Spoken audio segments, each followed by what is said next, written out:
Assalamu alaikum, and welcome to another episode of the Habibis. I'm your host for today, Osama Dorius. And I am Fawzi Mesmar. And I'm Rami Ismail, and we are three game developers drinking good Arab tea. Well, that's what happens when you just throw me in there. I mean, we've only said this intro like 50 times. 45 at this point. 45. I need to be mentally prepared for it. I can't just your host Rami, now go in the middle of the intro music. Rami, you're discounting the outtakes, so it could be even closer to 60. That's true. That's true. For context, the Habibis launches a new episode of the podcast each Friday at 2 p.m. European time, inshallah. We're recording this on Friday at 3 p.m., an hour after the episode is supposed to be live. Wait, so it's supposed to go out at 2? I thought it's 12. I don't remember. Clearly. But the important thing is we just started recording and we're figuring things out now. So, Osama, you're the host. That's going well. Yeah, everything's... So far, so good. So far. With the first 1 minute 45 so far, it's just quality podcasting, guys. We're nailing it. All right, so I guess let's get started. Have you done anything interesting this week that you want to talk about? Catch us up. Fauzi goes first. I guess it's a bigger week for you. We just flipped the switch this morning. The game is worldwide launch. Mabruk. Yeah. Mabruk. You know that I don't know if you've ever seen it. I think there was like an Evo at some point, and there was Harada from the Tekken community. Yes. And he was wearing this shirt that says "Stop asking me for bleep." Right. I think it's usually on launch day when I like Harada-san, you're in my thoughts. Thank you for making that t-shirt. I do remember that. For people who are new or who don't know what game it is, can you tell us a little bit about what you're up to? Yeah, exactly. So today, Battlefield 2042 launches worldwide on PS4, PS4 Pro, PS5, Xbox One, Xbox One X, Xbox Series X, Xbox Series S, and PC globally. So Switch when? Yeah, Switch is... no comment on that one. I'm expecting a lot of no comments in this episode. No comment on that one. But yes, the game is out. Millions of people are playing it. I played your open beta. I had a really good time. I can't wait to play with you. Oh man, we should definitely play. We fixed a lot of stuff since the beta, and we've launched a big patch today to solve some server stuff and a bunch of other fixes. So yeah, it's been a journey, but I'm like, so proud of the team. First of all, like it's an incredible accomplishment for so many platforms. Like it was a mouthful just to say all the platforms that we're supporting. Also to do like one of our most ambitious Battlefield games, all from home, and to be able to more than like the entire production of this game was almost from home. So just for people to be able to pull through this is incredible. I am so proud of what the team has managed to do, and will continue to do. So we're already have so much plans and stuff coming up for the game. So it's a big moment. The other day I was I was standing in front of there was this big billboard here in the center of Stockholm. There's of Battlefield, and says and it says made in Stockholm with help from people in their homes across the world. And I'm standing and looking at this giant billboard, and I'm kind of I had this very emotional moment. I'm standing there for 15 minutes, and I go 18-year-old me, this little Arab kid was like, I'll be happy if I make a game, any game, Yeah.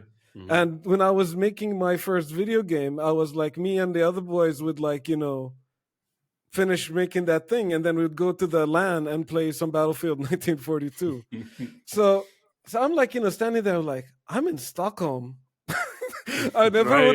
never would have imagined that I would be living here. And I'm looking at this billboard of this game that I made, and I'm like, this was even beyond the dream capabilities of 18-year-old me. Yep. 18-year-old me was like, if I make a game one day, that'll be cool, but that's probably not gonna happen.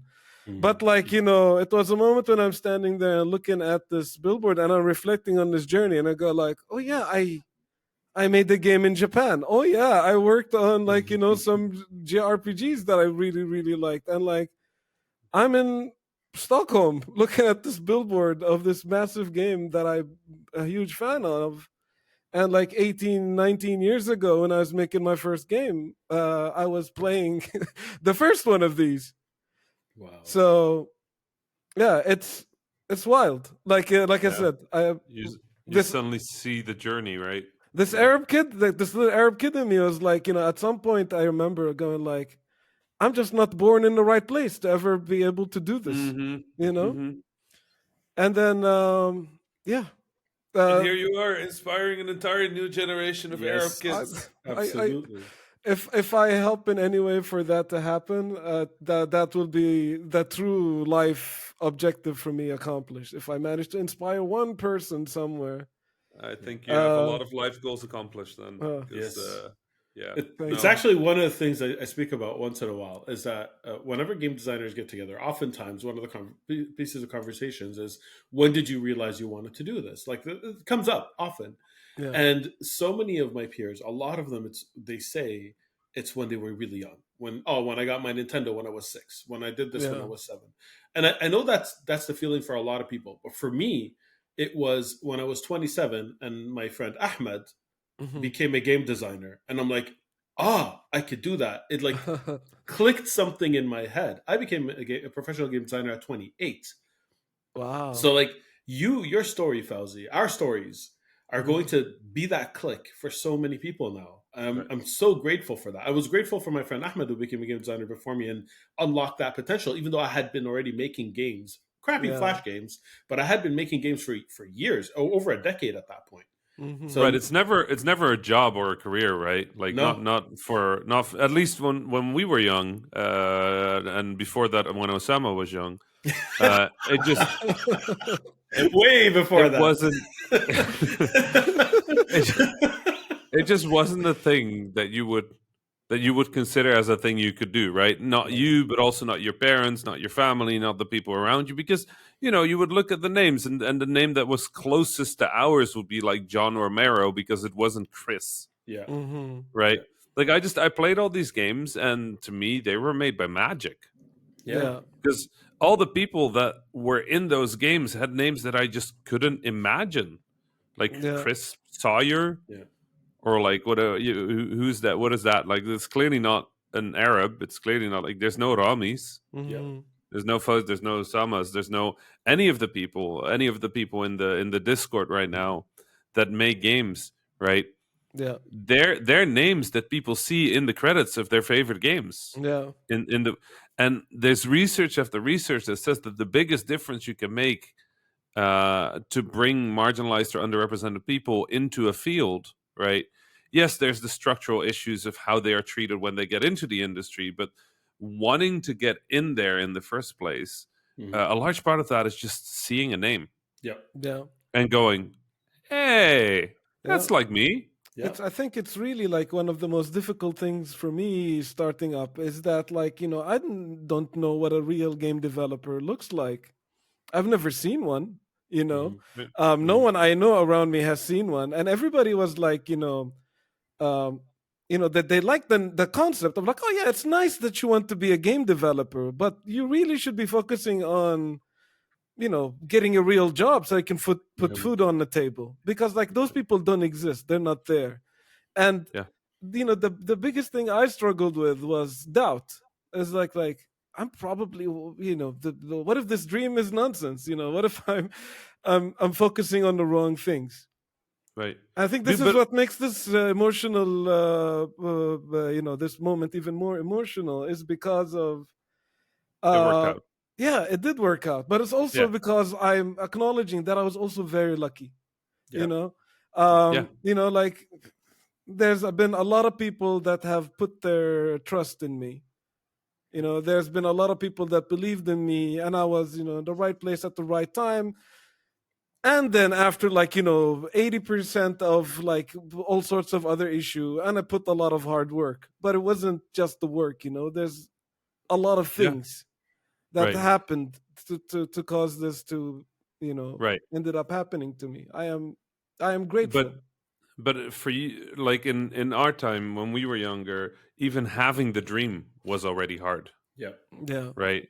yeah, And with the stories that are happening now, and there are many like us that didn't make it into the games industry, sometimes because of work, sometimes because of bad luck, sometimes because of racism, sometimes because of location yeah, or economy or language barrier or all these other walls that the international industries throw up for Arab kids, right? yeah. Yeah.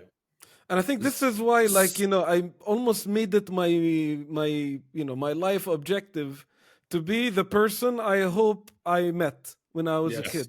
Yep, Like same. if there was a person, like I wish I've met somebody who could help me learn these things in a language that I can understand, or he could tell me focus on these things instead of that things, or like just be and go like, oh, that person is kind of like me, and I could be like him or her one day. Yeah. Um, yeah, just like I want to be that that person that I wish I've met, and I Yeah. will strive to be that person. I'm not saying that I am by any stretch of the imagination, but I want to work hard to be that person. I want to be the person that 16-year-old me could have met and then ignored because he thought he was annoying, but still be inspired by. Mm-hmm. Right? Because that I would have never listened to somebody older than me when I was 16. Right? It wasn't going to happen. But it would still have been Authority such issues. a yeah, exactly. Right? But it still would have been so valuable for me to see a Fauzi or an Osama or in my case Muslims, right? Yeah. Mhm. Anissa or Sarah or any of the other like incredible people we've had on the show, like all of them, would have made such a difference. I just genuinely did not believe Mhm. there was a path in my life that could lead here, even though I've been wanting to make games, like Osama said earlier, since I was 6. Yeah. Yeah. Right? And it's always been this like hobby. It was never a real thing. I thought of being a Exactly. pilot. That was Mhm. that was my backup plan. Mhm.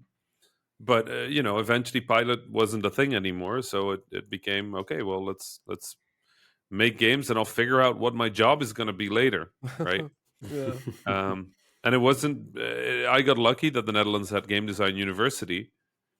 So I could at least tell my dad, like, no, listen, it's a real education. But had I been 10 years earlier, that wouldn't have existed yet. Yeah. Yeah. That wasn't around in my time. Right. Yeah. So I would have never made it in because Yeah. I was not gonna, me and my dad at that time, we didn't really see eye to eye all that much, but I respected him, and I was not gonna take a hobby as a job. That sounded ridiculous, right? Mhm. Yeah. But now there was a school. Okay, maybe I can try that. Yeah.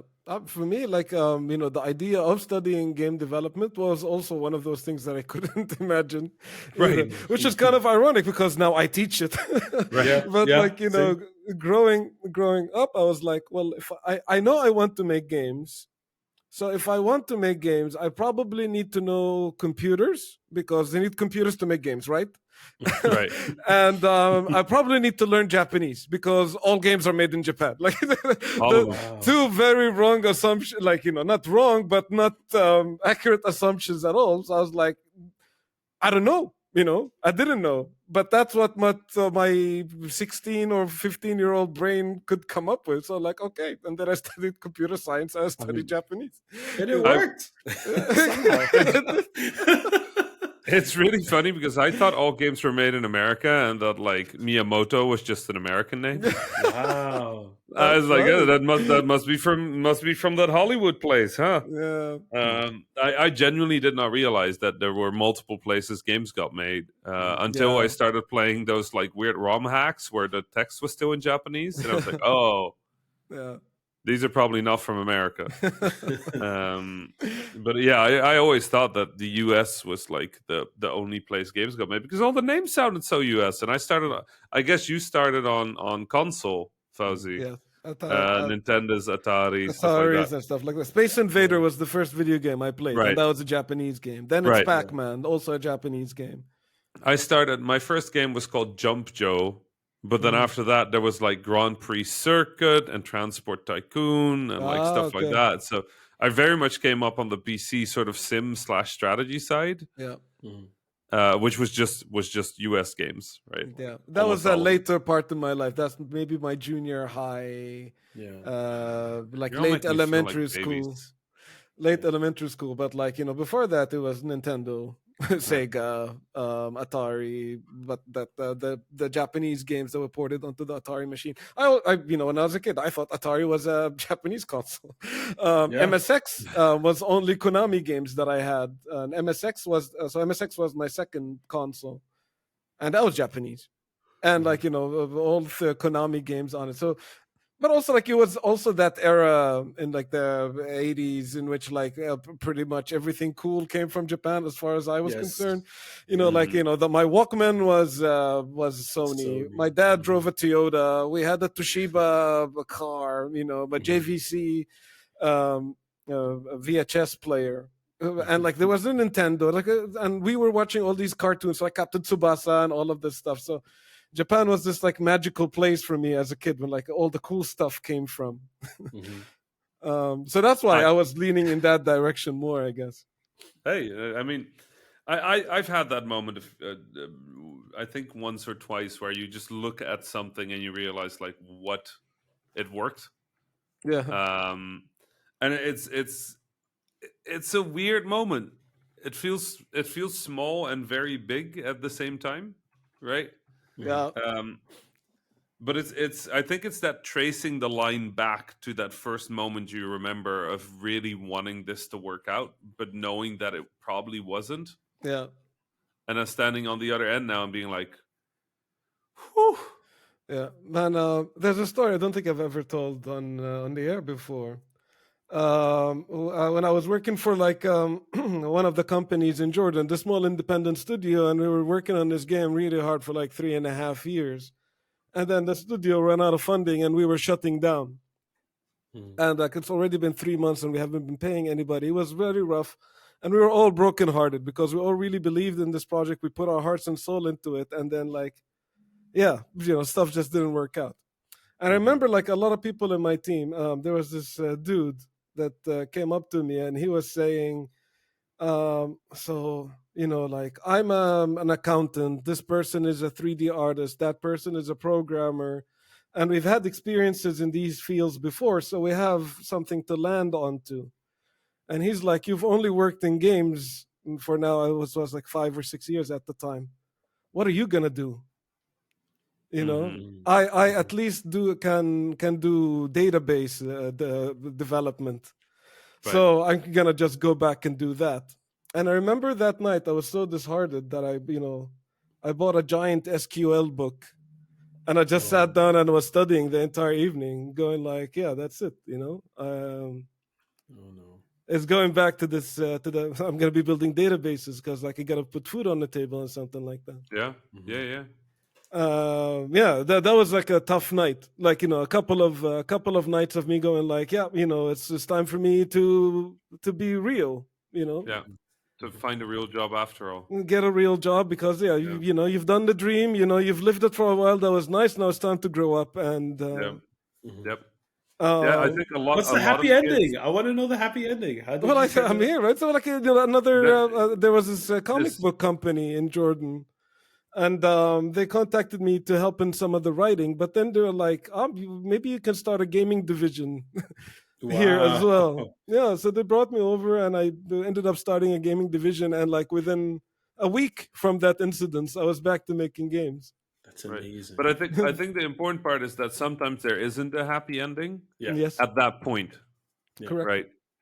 That's part of a journey like this. Is sometimes things are bad. Sometimes things don't work out. Sometimes a project fails or the money runs out or you do something and you think I made the wrong choice, and it can't always work out, right? Yeah. That's part of it. And for some people, the story ends there, right? Like the dream ends there, and they do find something else. And for many cases, those people end up happy too, Yeah. right? Exactly. That's kind of the part of these stories that people don't tell very often. But I met this kid once in South Africa, Hmm. a game developer by accident. His dad had enrolled him in the wrong program, Huh. Oh no. and so he ended up a game developer. And I was super inspired by his story, and he was making very different stuff because he just hadn't grown up with video games. Invited him over to the US for GDC for the One Reason to Be panel, which was a panel Mm. where I would fly people from all around the world to the US. He gave a talk there, and the talk was so funny that he ended up going to a stand-up night, did some stand-up there, loved it, went back home, and now is a professional stand-up comedian. Oh Wow. my god. That's so cool.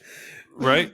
But that's kind of it. Like sometimes the story just doesn't go the way you predict or want, and very frequently it still works out. It's rare, right, that you can look at your story and sort of see like a straight line in it. Yeah, Hmm. that's And I true. think that's what make moments like the moment Fauzi is describing so special, is because from one moment it feels like it was a line, Yeah. Yeah. right? And then you start to see like it feels like a line, and then the line sort of like starts like shimmering a bit, and then it gets, you remember all the like very high ups and very low lows, but you came back to that line every time, and you're thankful for that, Yeah. Yeah. right? That uh, moment will never leave me because, at that time, and I was probably right. I felt that I have failed. right. I couldn't do the game. I couldn't help my team. I couldn't launch that game and make my team around me's dream a reality, right? Hmm. And Yeah. there was a part of me that kind of like, and you get what you deserve, No right? Right. doubt. Yeah. Because you couldn't do it, then yeah, leave that for people who can. Yep. And I think I always look back at that moment and thinking that if I regret something about that moment is that I was too hard on myself, and like I didn't I wasn't like I was empathetic towards all of those around me, but I wasn't towards myself, and in which I expected myself never to fail, and that is unrealistic, and until this day, like when I talk to people and they tell me about like about starting my career and all of this, and I go like I've been fortunate enough that I've been able to make all of these mistakes Mm. so that I'd be able to learn from them. And if I didn't make all of these failures and these mistakes and learn the hard way, I don't think a lot of these learnings would have been ingrained in me right Yeah. now. Absolutely. It's actually a beautiful story. It has a sad moment, but it's a beautiful story. I I think every good story has a sad moment. I agree. Like I agree. I think like a lot of people think of the 2018 Game Ambassador Game Ambassador Award that I Mhm. got at GDC as like a high point in my career. I can tell you with full confidence like that it was one of the low points of my career, Oh my god. because you just kind of don't know what to do with yourself when you get an award like that. It's Hmm. like, well, you did it. It's like, okay. Now what? So what do I do now? Like, am I done? And it was when a lot of stuff was shifting in my life, and a lot of things were changing in my life, and just getting sort of this sense of like, you've done the thing, go do something else. Like it brought me back to being a kid, and the feeling Fauzi is just describing, where you're like, okay, so you've done the fun thing now, right? So it's time to like grow up, Hmm. right? Um, it was a really weird time. Just everything at the same time just kind of went like, okay, so what's next? I Hmm. was like, but I like it here. I don't wanna do it next. Um, and it was this really weird sort of like super destabilizing moment. I think a lot of people underestimate just how much of your being and your person and your emotional well-being gets attached to what you do when you do something that is as personal and as human as game development. Like, people think of it as a creative job, or not a creative job, as a technical job, but it's a creative job. It's a human job. It's a job about working with people and collaboration and success together and failure together, if everything is set up properly.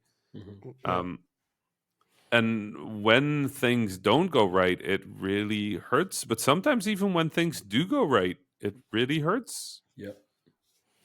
And Especially for marginalized developers. I mean, I'm part of different channels. I'm sure you are as well. I'm part of different channels of marginalized developers, and the amount of people you'd be shocked who have considered leaving the industry in various periods of their career where you would imagine would be high points, like they just shipped a successful project or they just got landed a big job, and they have one foot out the door for various reasons that you don't see right, because you don't see all their lives. It's staggering. It's shocking. Yeah. At the time as well, like, it was the emotional part of me that was kind of like, all right, it's time for you to grow up and get a right, real job and all of that. But there was also an actual necessity at that time. It's been 3 or 4 months when I haven't been paid, and I was Yeah. yeah, too proud to ask my parents or family for money. So none of them knew till this day that like I was changing no, my meal habits. I was eating once a day kind of thing, Wow. or right, like reusing tea bags so that I'll be able to sustain myself through the month. Like I wasn't gonna you know drinking good Arab reused tea bags. reuse tea bags. There was this Yeah, one point that I had almost nothing, to the point that my diet consisted of like dry bread that I got from the from the bakers for free, and I need to right, use that tea bag to kind of soften it up a bit. It was yeah, it was yeah, quite tough, but right. um, yeah, coming out of It, it, and I think till this day, knowing what that feels like and still being able to maintain myself and like sorting myself out is Hmm. kind of, I believe, Right. is what it built the human that I am right now, for better or right, worse, Yeah. if you right, know me. yeah, And like we are the accumulation of all of those moments coming in together. So I don't look yeah, back at it in any other feeling other than that's part of who I am, and I am proud of that. Good. yeah. Good. Yeah. Yeah. Also, for people listening, please don't do the dry bread, like soft No, tea bag no, thing. no, no. Like, Cup do noodles. not That's where it's do. at. That's it. That's it. No. Also, don't do that.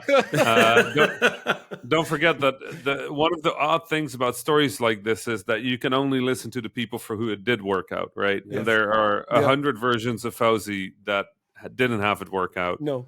and that never got their moment in Stockholm. And that's part of what makes that moment so special, is realizing that you're the one for who it did work out. And that's why I Um, really wanted to make a point, and I need to make it again, is that I am 100%, aware of I am privileged and lucky.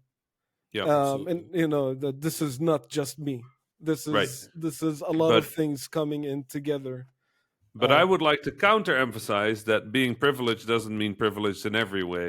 No. oh yeah. Because again, you were that Arab kid that grew up with no role models to look up to, that looked like you, that sounded like you, that talked like you, that had the language that you had. Yeah. Hmm. And I think that is part of, and it's part why it's your mission. I know it's Osama's mission. I know it's my mission, is to make sure that around the industry we are visible and working towards giving people that role model, just because we know we're lucky Yeah. to have what we Absolutely. have now, We're right? lucky to have this position of being able to talk to people, and hopefully our words Like, reach them. That is also a privilege, and that's what I the, mean. Like, everybody's privilege is kind of different. I try right, to make sure that I check mine. right. Yeah, it's important. It's important, but it's also important to not right away the way you are marginalized, because I see that as well, right? I see people Mm, that grew up marginalized, that grew up underrepresented, and then they are successful and they right away that part of them, yeah, and they attribute it to like luck and hard work and uh, stuff like that. But they stop saying like, no, but it was also harder yeah, than it could have been, or maybe should have been, just because of these circumstances in my life. And yeah, I acknowledge that I needed more luck, right? I needed to be more lucky to yeah, get to where I am now than somebody that might have been in the US or in Sweden or in the UK or wherever. yeah. Um, I think it's important to call all of those dimensions out to a story like this because they are important. They do matter. Absolutely. Agreed. So we're starting with sort of a light topic, I hear today. Exactly. Very light. Let's transition to like games. The more serious stuff We're now. bringing it back. The game is out. People are playing it. I am so happy. And it's a great moment. Mabruk, ya Fawzi. And for those who are playing it, Mabruk. I hope you're enjoying it. Thank you very much, you guys. And we will play soon. And yes. I'm going to get wrecked. It's going to be great. You know, the other day I watched this tweet of this dude. He's a content creator on Twitch. And he was playing Destiny 2, I think, while freestyling rap. So he was freestyling what's going on in his PvP match. Wow. While playing Destiny 2. And it's like super like nice rhymes. Like the guy was speaking the truth. I loved it. I loved it. And then I retweeted his account, who like grew by 10,000 followers in like a night because of that thing. Nice. And and then like a friend of mine was like, all right, so is Battlefield next? Are you gonna do that? I was like, dude, I can barely play Battlefield when I'm playing Battlefield. Imagine multitasking and trying to do something else. Yeah. I'm getting at that point in my age, I guess, where I'm realizing that I'll never be as good of a gamer as I was growing up before, and it's kind of sad. So I can't believe we went from like the small topic to like the small topic again. Oh yeah, okay. You know what? We're moving to Osama's like aging. Let's move away from that. Let's talk about what we've played during the week. Yes, let's exactly. talk about age. Okay. Let's talk about age. Let's talk about long periods of time passing. Okay. I watched Shang-Chi. Oh yes, finally! And now that you have, I've forgotten it, so we can't talk about it because it's what been a transition, though. What a transition!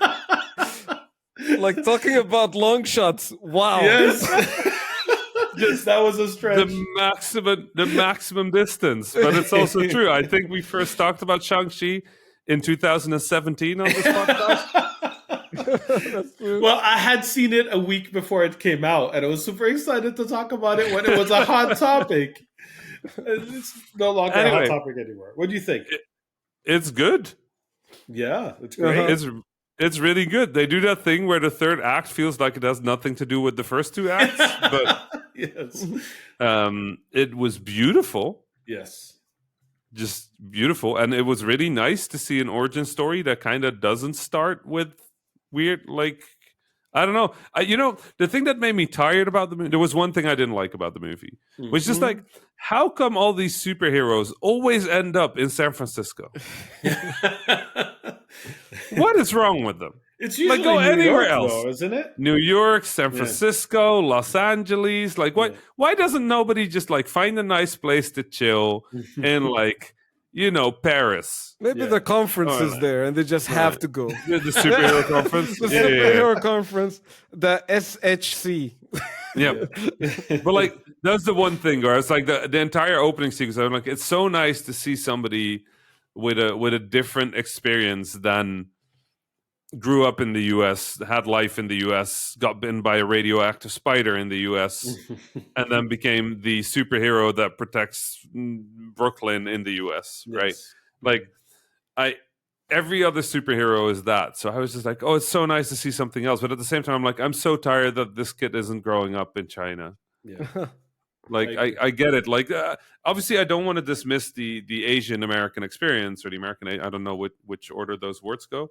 But obviously, that's a very unique experience as well. And it's a huge demographic. And there's a lot of people like that. But at the same time, not being from the US and not really having a connection to the US, like, what is happening in the United States of America that all the superheroes happen to be there? Like, how did Thor end up landing in New Mexico? Of all places. Like, he had all of the planet to land, and he went like, yes, desert. We're going to go to this stretch of desert. He didn't go like, oh, the Sahara looks like a nice place. It's a much bigger desert. Way cooler intro. Yep. It should have been a Like, bigger chance of him just falling in water anyway. yeah, just like blah, blah, blah, blah, blah. But that's kind of the thing. Like that made me tired. Like I remember being very tired during the first half, for the first like act of the movie, and then the movie kind of transitions into this almost this mythological Marvel universe Yeah. where time and place are sort of like less relevant. There's an entire sequence in a giant skyscraper Yeah. fighting hall thing, and it's like, that's nice. Like, now we're out of the but every real world starts in the same place. So I just kind of went like, but it was nice to see a different culture represented. I agree. I actually, Right? it reminded me so much of the martial arts movies I used to watch and loved as a younger Osama, like millions of years ago. I loved them so much. I used to like that. The martial arts were on point. It was so strong. I loved it very much. That was the saving grace for me. Yes, I also felt the same thing about why did it have to come back to the States? It always does. At this point, I'm almost numb to it. But one thing that is like I thought was really interesting is that it felt like the entire movie's goal was to retcon a mistake that the MCU had made with Iron Man 3. Right. Right? Without, I don't know how much we can spoil it, but without going Of Iron Man 3 from 2014. No. Shang-Chi. I don't care about that movie. Iron Also Man came 3. out in 2014. We're just very late. Iron Man 3 spoiled Iron Man 3 if you can, as far as I'm concerned. But like I think we can do spoilers on this. Yeah. So the whole story of the Mandarin in Iron Man 3 and how it wasn't real, and it was it was just a person putting on an act to pretend they were a terrorist organization, or what have you. That whole story was just wrong. It was just bad. It took a character who was like important in the Marvel universe and it trivialized them, and Shang-Chi fixed that. So Shang-Chi just said, no, that was just a thing that we would rather put aside, and they retconned it. And it was so well done. Like the way that they executed it was so well done that you could watch Iron Man 3, and then Shang-Chi saves it. It almost makes Iron Man 3 retroactively a better movie as a result. Does that make sense to any of you? Did you read the comics? Do you know who the Mandarin is in the comics? I have no clue. I'm staying silent in this conversation. So the Mandarin is very different in the comic. He's actually a bad character. He's a caricature of a Chinese person who's lived for a very long time, who has 10 rings, and each ring has a different power, and he's just evil for the sake of being evil. In Shang-Chi, they humanize him more, and they kind of they take the rings and they like kind of balance them a bit, because the Shang-Chi's rings are almost like the Infinity Stones in the universe, how powerful they were. Not that to that extent, but they were pretty damn powerful. So they kind of fix so many things in one shot. They take Shang-Chi, they make him more relevant, they up his power level by giving him the rings, they fix the Mandarin story arc, they put to rest the Mandarin character. Like they do so many good things in one movie, where it felt like it's that movie that had so many different purposes and they achieved all of them. It was, if you're a comic book fan, you're gonna love the movie. If you're a martial arts fan, you're gonna love the movie. From what I see from my reaction of my Asian and Asian American friends, if you're Asian and Asian American, you're gonna love the movie. And if you just love the MCU, you're gonna love the movie, because it's just a standalone good movie on its own.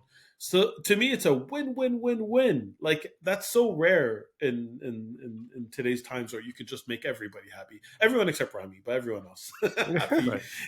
Yeah, I mean, like I said, I enjoyed the movie overall. It was just that intro made me very tired. I agree. I do agree. I'm sorry. I was just poking fun a little bit, but I do agree. No, you're right. 100%. But I do think, and I mean, from the response I've seen from folks in Asia, it was generally well received. I think in China it's a little more hit or miss. Yeah.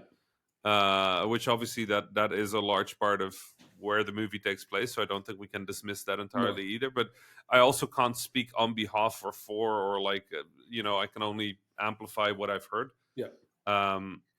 So I don't know. I thought it was gorgeous. I thought it was really nicely done. It was nice to see different mythology sort of like woven into the MCU. Yeah. Away from like a World War II soldier and a Soviet experiment and a Playboy philanthropist and like you have a little bit of like Norse mythology, but it's so far away from Norse mythology that it might as well not be. Yep. You've got the radioactive like monster, like all of it is very U.S. culture, and Shang-Chi as a character is still kind of steeped in like a Americanized version of Asian mythology, of Chinese mythology.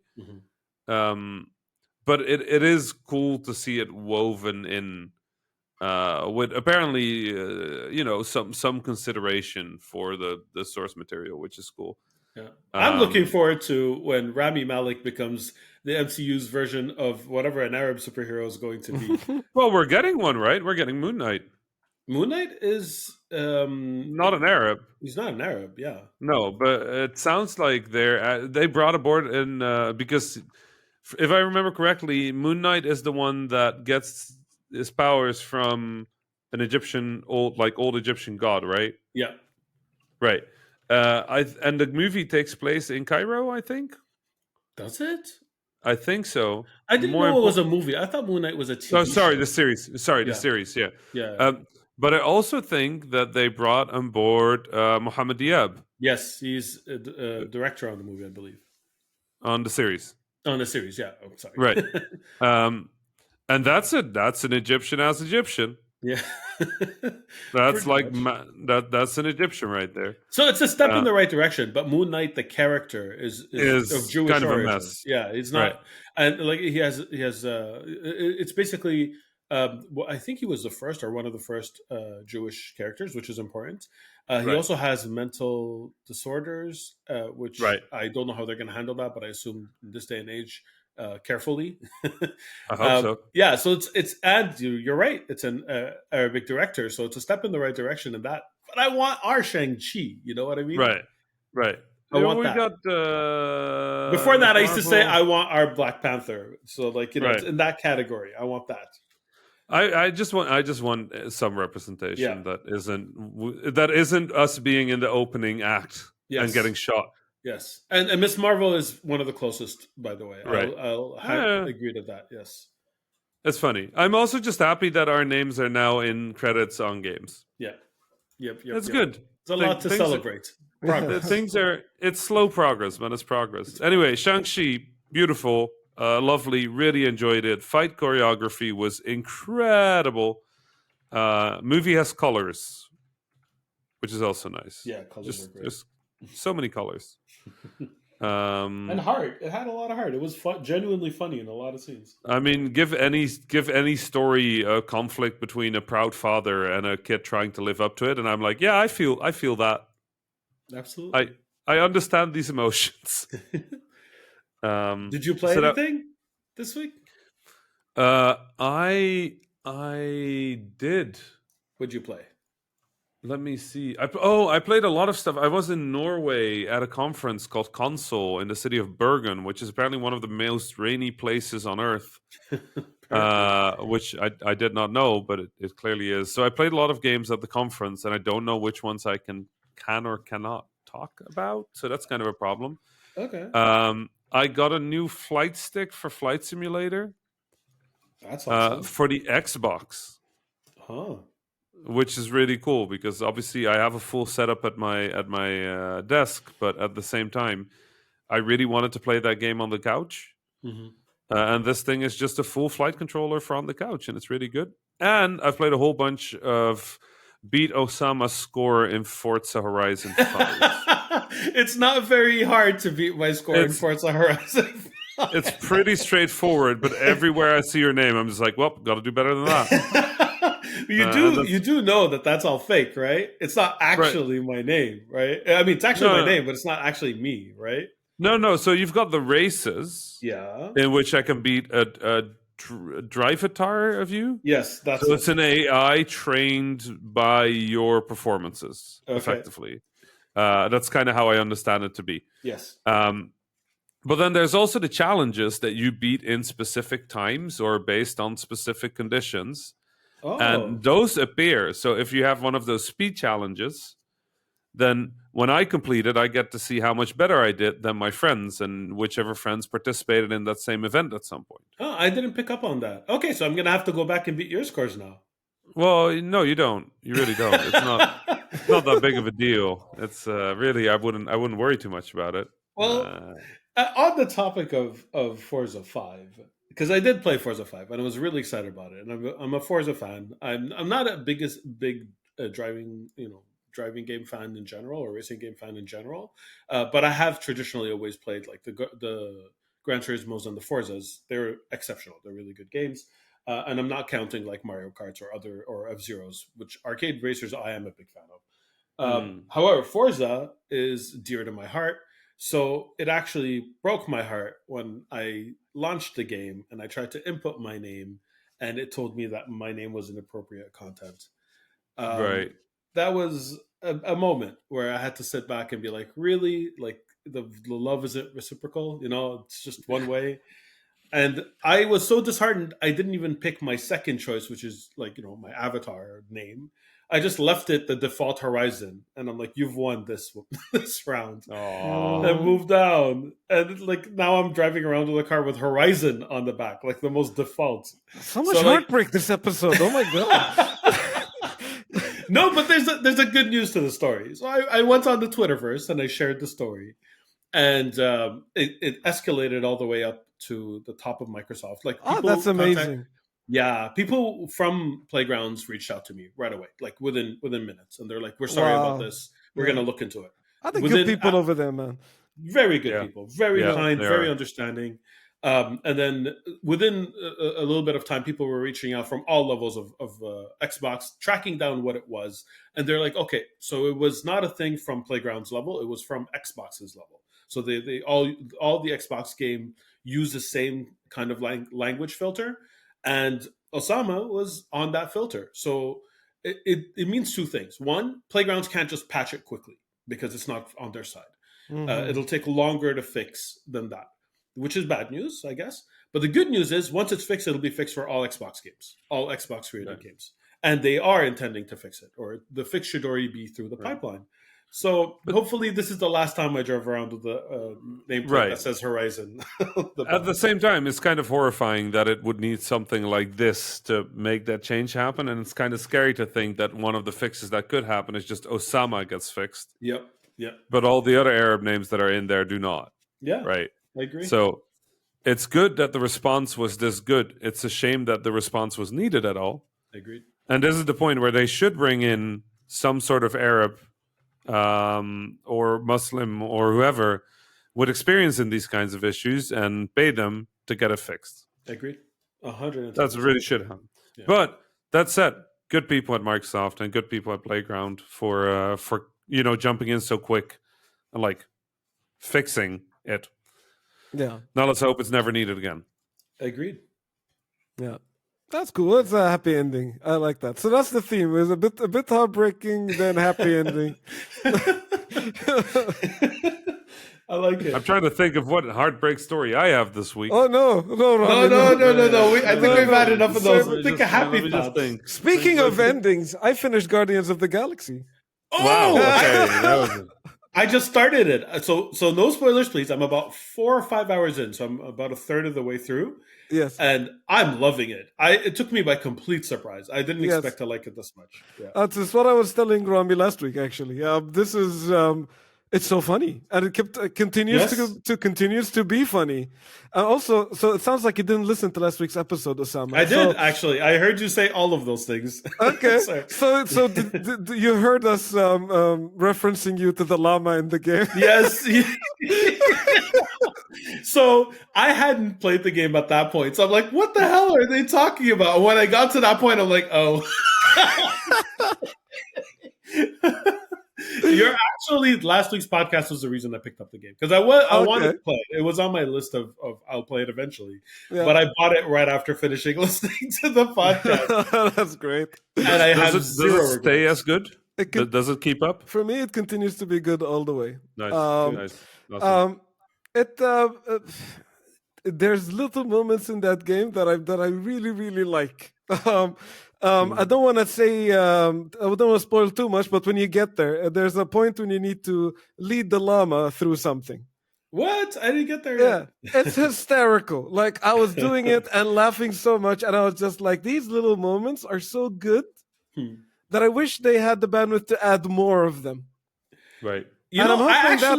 Yeah, go ahead, Sam. I was just gonna say I made some choices in the game that I almost feel like I want to play the game again to see how those choices.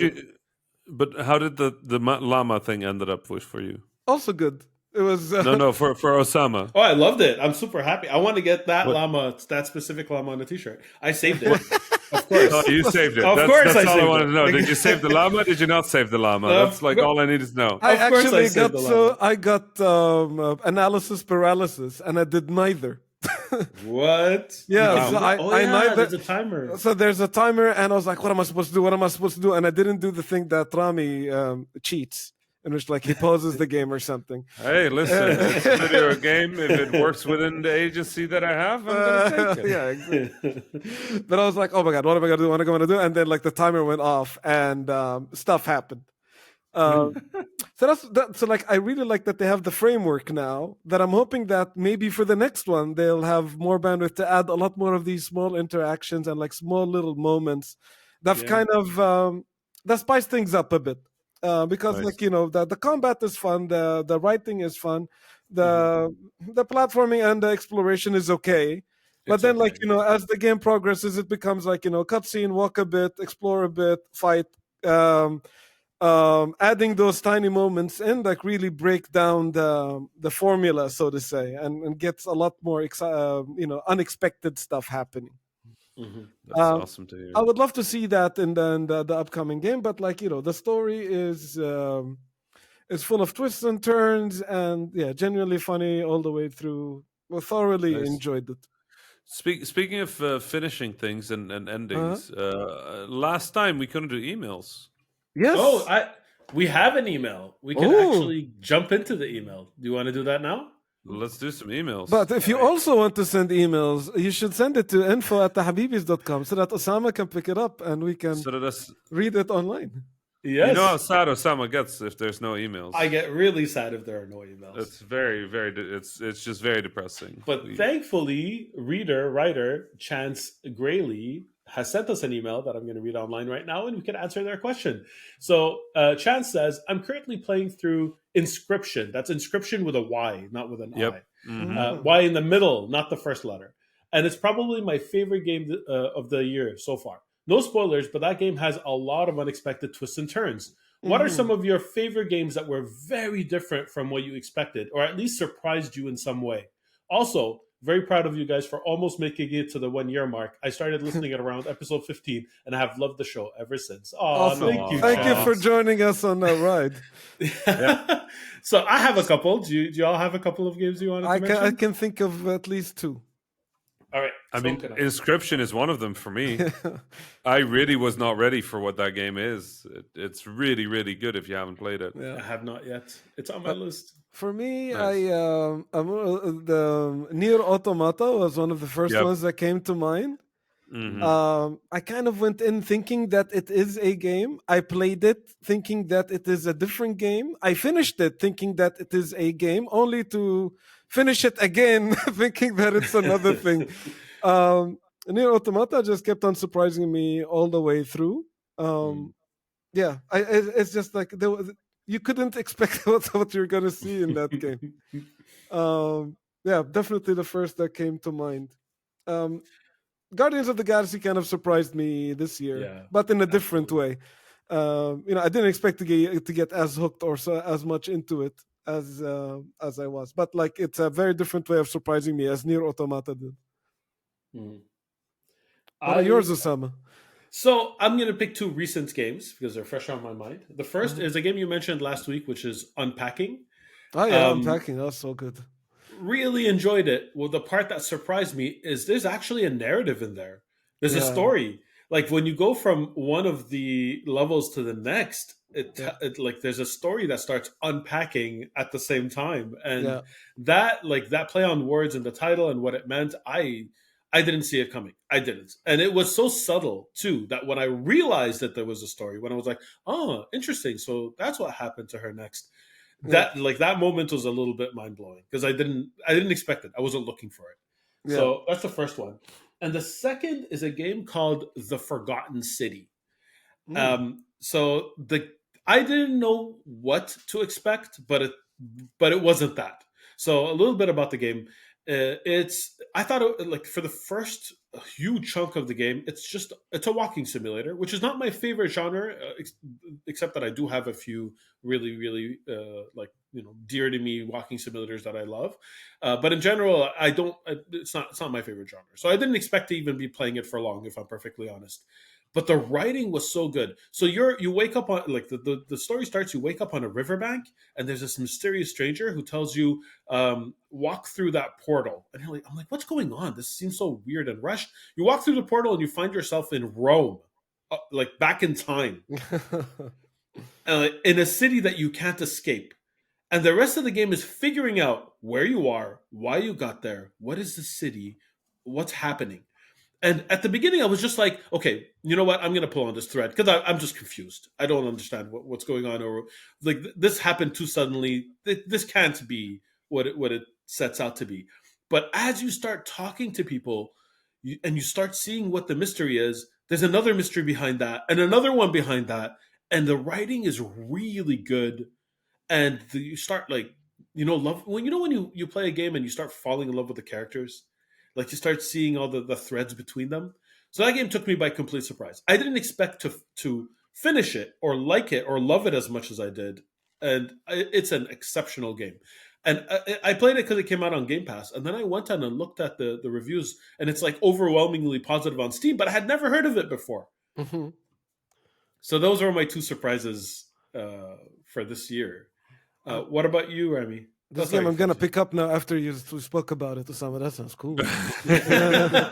So it's a little uneven when it comes to production value, so I'll warn you about that. Like the graphics are actually pretty good, but the animations are not great. Yeah. So like if you have a stomach for that, there's a lot of goodness behind it. And I don't know if I touched on Unpacking last week, but I just, hats off to that team. What a beautiful, such a good job. What a beautiful game. I finished it 2 times. And it's very rare for me that I want to play a game after I finish it.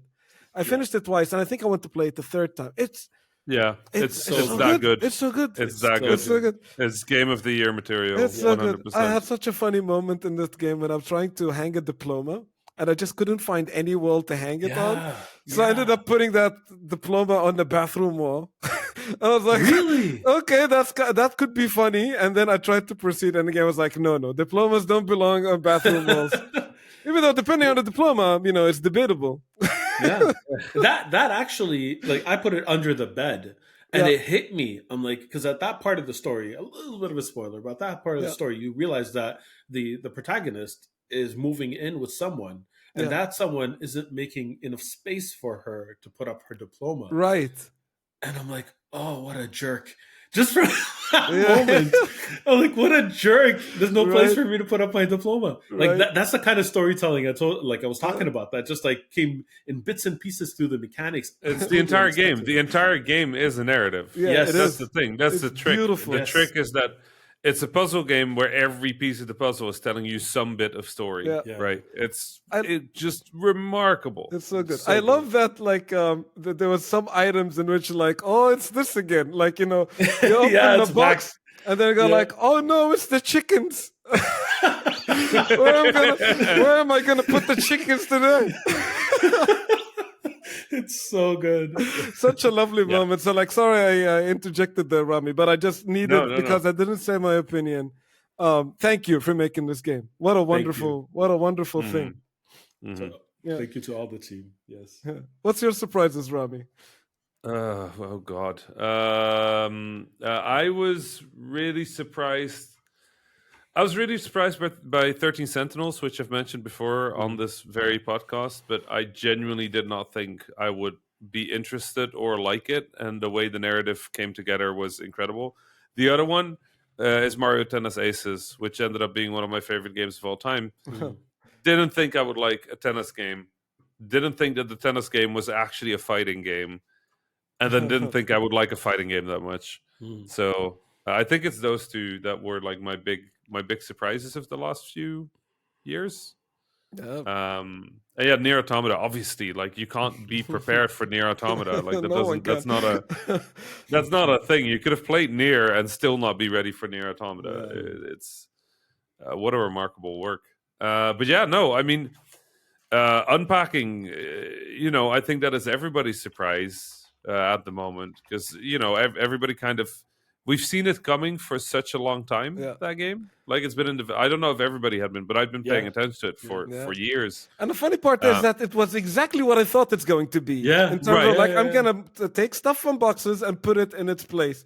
But I think the surprising part is like how good that is, Yes. Right. Yes. But also how many feelings that evokes. That's true. That's true. It's too many feelings. I was just like, I'm going to put this thing there and this thing there, and then everything will fit. And it was like, I'm going to put this thing there, and I'm just okay, maybe I'm not going to put that there. It was that. I was really not ready for it. It was great. It was great. So good. I love it. Yeah, I think that's all the time we have for this week. We're going to put this episode in a box. Immediately. Unpack it at a later time. Unpack it straight afterwards. Literally what I'm going to do is I'm going to put this in Audacity. I'm going to post-process it. I'm going to upload it straight as it is. If there was any cursing in this episode, sorry. I formally apologize. It's probably Osama's fault. I can close so many times, but I stopped myself. I think I cursed at one point. So for all of those listening that didn't want to hear that, our apologies. That's all right, man. Inshallah, we'll be earlier with the recording next. Inshallah, don't hold your breath, but inshallah. Yeah, I'm not. Inshallah. All right, take care and salam. Salam. Salam.